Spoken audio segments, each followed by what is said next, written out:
इसके बारे में। और जो लोग अध्यक्ष महोदय, जो हम लोगों ने देखा वहां पर लोग पुण्य कमाने आए थे और अपनों के शव लेकर के गए हैं। चमत्कारी करिश्मा तो ये हुआ है, श्रद्धालुओं के शव मिल गए थे, पर सरकार स्नान करने वाले मरने वालों की बात स्वीकार नहीं कर रही थी। और इससे ऊपर ये बात जो वहां पर और हुई,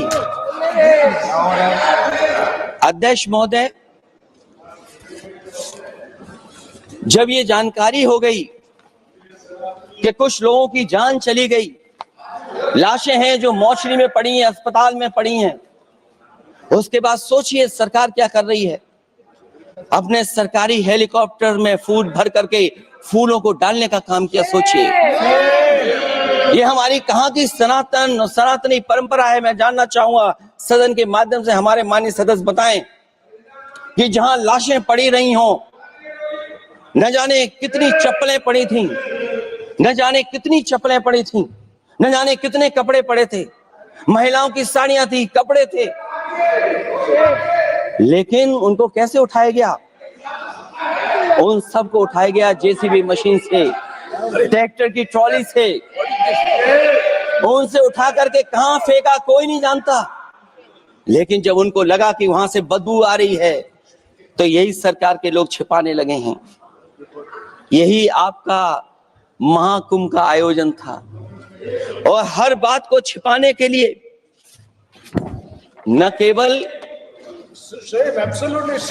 केवल ये लोग मीडिया का सहारा ले रहे हैं, मीडिया का सहारा लेते लेते सुनने में आया है कुछ दबाव और कुछ स्वीटनर भी दिए जा रहे हैं जिससे उनकी खबरें बाहर ना आ जाएं। और अगर अध्यक्ष मोदी ये बात सब गलत है मेरी, अगर ये बात सब गलत मैं कह रहा हूं, तो अभी तो नेता सदन को अभी भाषण देना है। और मैं ये बात और कहना चाहता हूं, आप अपनी तरफ से जानकारी कर लीजिएगा। हमारे उत्तर प्रदेश के मुख्यमंत्री जी ने शोक नहीं प्रकट किया था। जब देश की राष्ट्रपति और प्रधानमंत्री जी ने शोक प्रकट किया, उसके बाद 17 घंटे बाद सरकार ने स्वीकार किया। अध्यक्ष मोदी, ये वो लोग हैं जो आज भी कोई सच्चाई स्वीकार नहीं कर सकते। इनका रास्ता क्या है मैं नहीं जानता हूं, कहां ले जाना चाहते हैं।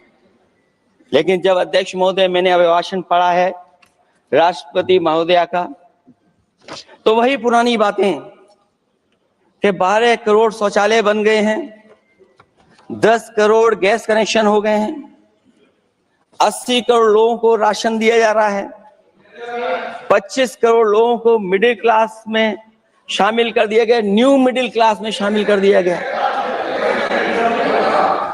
80 और 85 को अगर हम जोड़ दें अध्यक्ष महोदय, 105 करोड़ हो गए। बच्चों को और जोड़ दें तो सरकार, अध्यक्ष महोदय, किसके लिए काम कर रही है?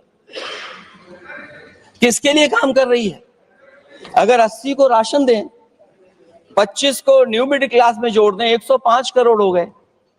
और जो बाकी बचे हमारे देश की आबादी, जिसको 140 करोड़ बता रहे हैं, उसमें कम से कम बच्चे कुछ तो संख्या होगी, आधी आबादी की संख्या होगी।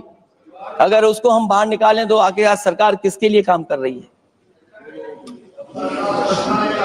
वही बात पुरानी सुनने को मिलती है कि राष्ट्रीय मिलिट्री स्कूल बन गए हैं, राष्ट्रीय मिलिट्री स्कूल जिनमें बालिकाओं की भर्ती शुरू हो गई है।